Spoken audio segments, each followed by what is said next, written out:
So today we will talk about ledger. We have already covered topics prior to ledger, important topics prior to ledger, primarily being the classification of accounts, the golden rules, and then the accounts, the ledger, that is the most, sorry, the journal, which is the most important concept in accounting.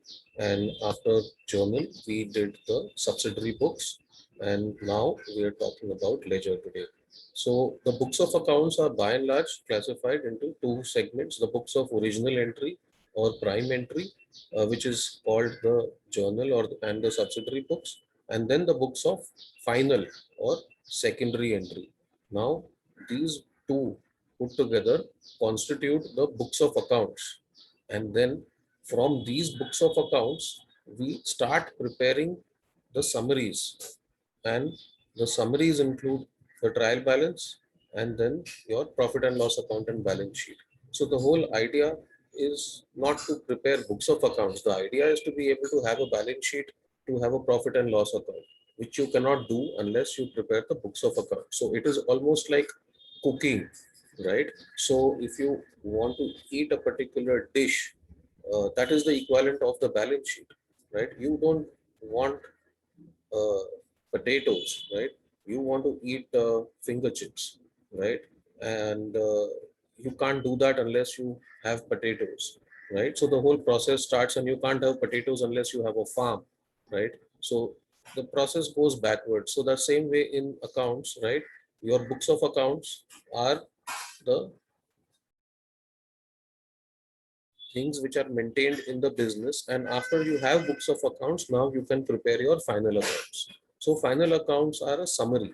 Remember that the journal, subsidiary books, and ledger, they are themselves the books of accounts. Okay, everything else, that is trial balance and balance sheet, profit and loss, those are not books of accounts.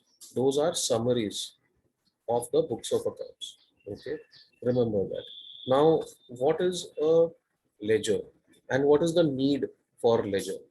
Okay, so when you have a journal entry and you have a journal book in which on a date wise basis you are writing down various entries as and when you enter into those respective transactions.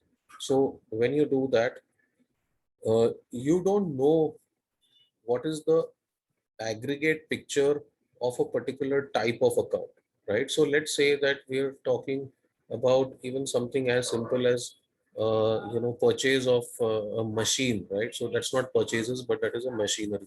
So let us say during the year, 7 times you purchased some machine or the other. Okay, so now how do you know what was the total?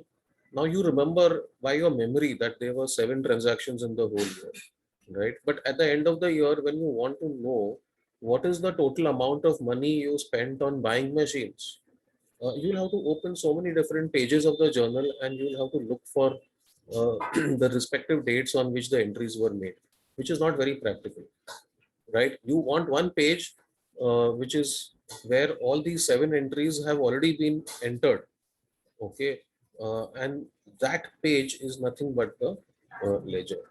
Okay, so what we're saying is that for every account you have one page, and in that page, from the journal, you transfer or you make a entry once again on every transaction which reflects in the journal.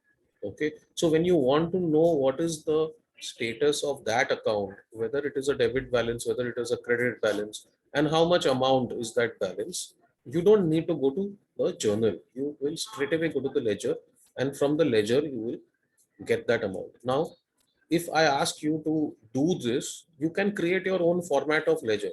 Okay, and it is a very simple thing. You go date wise and you go on and on posting the entries into a ledger.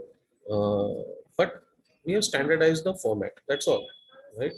From an accountant's point of view, so that everybody all around the world, whoever is doing accounts, should look at the ledger, and we have given it the name ledger. Okay, but it is nothing but a summary, right, of all the entries which are there in the journal, okay, or in the subsidiary books, right? So understand the journal and subsidiary books.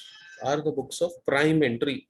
From the books of prime entry, you will post each and every entry into the secondary or the final books. Okay.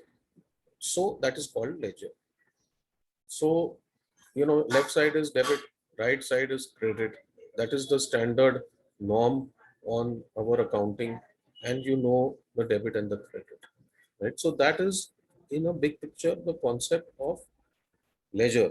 Uh, Formats, yes, you have to remember it. It's a very, very elementary, simple format, left side and right side. Each of the two sides has got the date column followed by the particulars column, followed by the folio number, and then the amount column, right? And over here, the folio number will not be the ledger folio, but it will be the journal folio, right? Because you should be able to correlate. In the journal, we are writing ledger folio number, and in the ledger, we write down journal folio number. So that is a method of cross-referencing, right? So which page number? Nothing, but it is nothing but the page number. Okay. So these are real books, right? Pieces a book with page numbers pre-printed on it. Okay. So 1, 2, 3, 4 onwards, right? So you will, when you open the journal, and over there it is written 17 in column called ledger folio. You can open page number 17 of your ledger, and you will see that entry over there. And let's say this was journal page number 1, right? So when you go into the ledger on page 17, over there in the journal folio, you will see page number 1 written over there. Okay, you will see, means if you are the accountant, you have to do it like that. So when you are doing the postings, when you are transferring entries from the journal into the ledger, you are going to use this column for ledger folio. And then when you go to the ledger, over there, once you record the entry, you will put the journal folio, which is the page number, and that's how you can recheck. So when you go back and you recheck whether everything was done correctly or incorrectly, that is a process through which you can recheck. And typically that could in some ways be even called an audit. Although audit has a much wider scope, but in a very rudimentary, elementary way, method, that is an audit. You are rechecking something which was already done. Okay.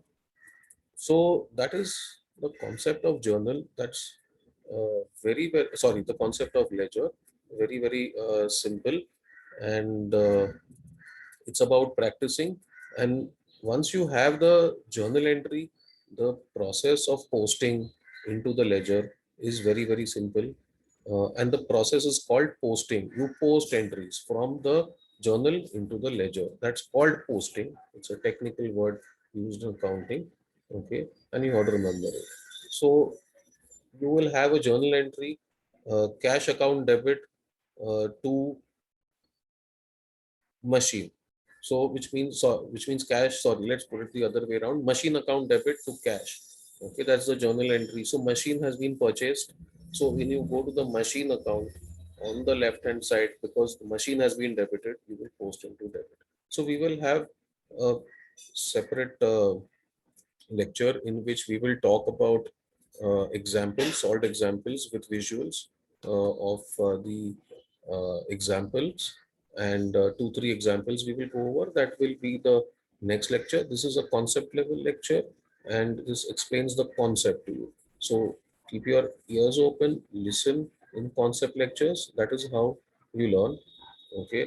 And then we follow through with the practice lectures, solved examples, where you will be able to see the formats. You'll be able to see the solutions to questions. And that's it for today. If you like this video, do press a like and do share with your friends.